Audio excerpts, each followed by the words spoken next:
Why are most of the people you encounter apathetic? In this video, I'm going to give you some insight and truth to change this reality. I'm going to cover 5 points today to really help you understand why. You know how you go into the grocery store, you're out and about, and people just have this blank look on their face, so nobody's making eye contact. It's just kind of a sad state of affairs.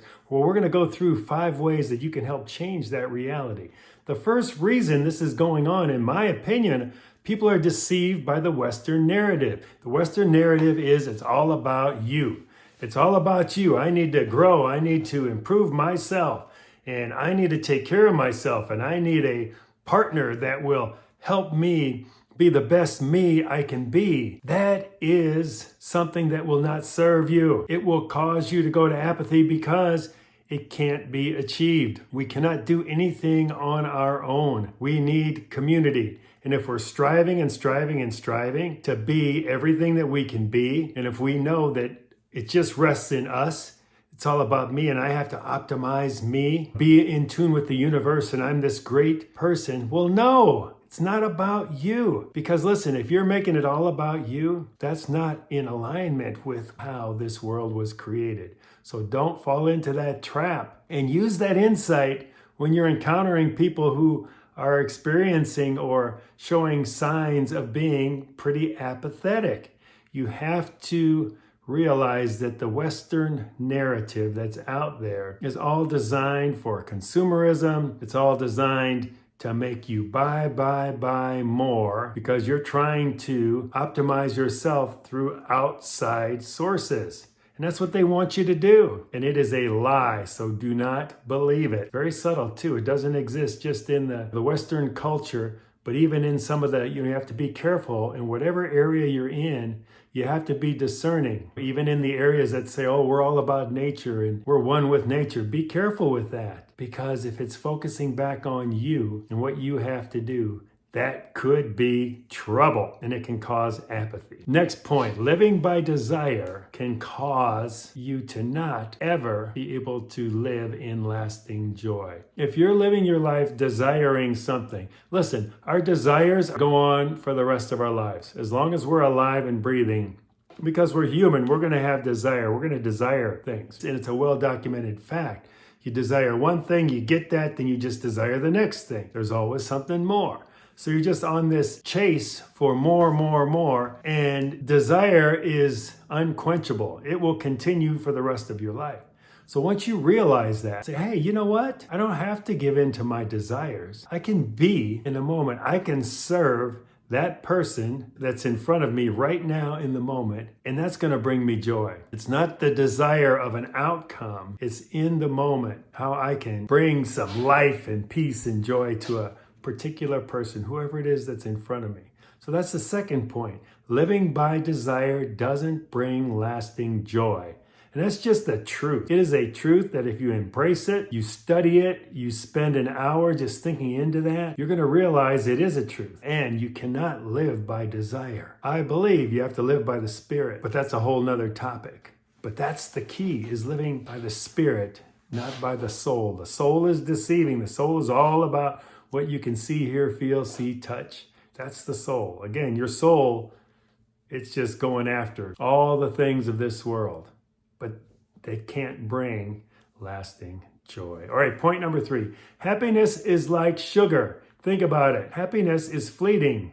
Oh boy, you achieve something, you're happy, woohoo! Hour later, 10 minutes later, 15 minutes later, it's gone. And it's on to the next thing. So when people say, oh, I just want to be happy. No, you don't. It's like sugar. It's like eating a candy bar. Yeah, that anticipation, and you get it, and then it's done. It is not sustainable.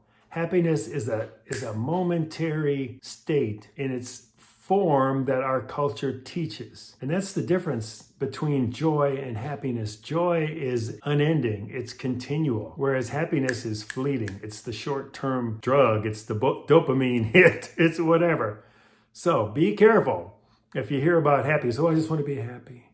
Why aren't you happy? Oh, because of him, because of her, because of this, the economy, what's going on in the world. I'm just not happy. Well, that's a lie. Don't believe those lies. That's why you see so much apathy around here. People have given up. They're like, what's the use?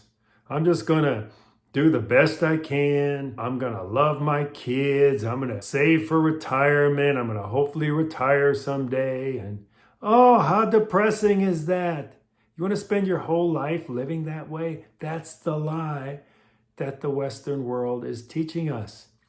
Really, it's all over the world. I say Western world. That may just attract a little bit more attention. But it's the lie of the world. Don't buy into it. Happiness is like sugar. And next point, joy starts with purpose and beyond. So it starts with a purpose. It starts with that question, well, what is your purpose? Now I know this is very woo-woo, what is your purpose? Well, you need to spend some serious time asking yourself that question. And I mean, really, get the most comfortable place in your house, or if you go outside of your house, wherever it's really comfortable and peaceful for you, get out a blank sheet of paper and just let your mind go and focus exclusively on what is my purpose. No matter what you believe, no matter your belief system up to this point, clear your mind and just say, what is my purpose? Why was I born? What am I supposed to be doing here in this world? It's a fascinating experience.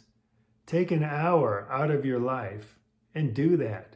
What is my purpose? Write it down and then share it with somebody. And be open. Don't be embarrassed. Just, whatever comes to your mind, write it down. That's going to be the beginning. And that's why I say joy starts with purpose beyond you. I think you're going to discover that once you start really thinking into purpose, it's got nothing to do with you. I believe we all have this innate desire to be part of something bigger than us. We want to give versus receive. We want to serve versus be served. We want to have an impact, a legacy impact in the world in a way that is going to bring joy to more people. It's exactly what I'm talking about with this video. Is there's so much apathy out there because people, I think, have given up, or they don't know how to bring joy to their own lives, much less other people's lives. So I'm giving you the secret sauce. These points are going to help get you into that joyful state where you can start infecting the world with this joy. And the fifth point is have intentions, not goals. Goals are one of in my opinion, they're one of the things that knock down so many people.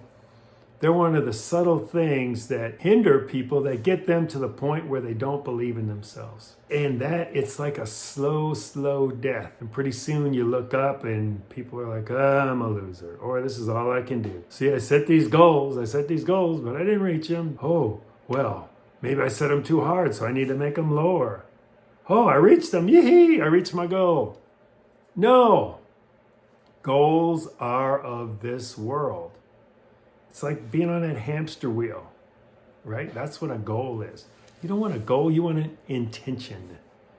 Intention you can do right now. You can put into effect right now. My intention is I am going to be a loving person to everyone I meet. And you can start right now. You go in the grocery store, you're going out, you got family. You can be that loving person right now. My intention is to be generous with my time. You can do that right now. It's an intention. You intend to do it and you just do it. That's the difference. Goal is something that you set, for the future. And if you don't make it, you're a loser. An intention is, hey, you know what? My intention is to be a loving person to everyone I meet. Today I did pretty darn good. There was that one person I wasn't really loving. Oh, that's all right. My intention still serves me. It served me today. 80% of the time, not tomorrow. I get another chance. Isn't that beautiful? These, you guys, are the secrets to living a joyful life right now.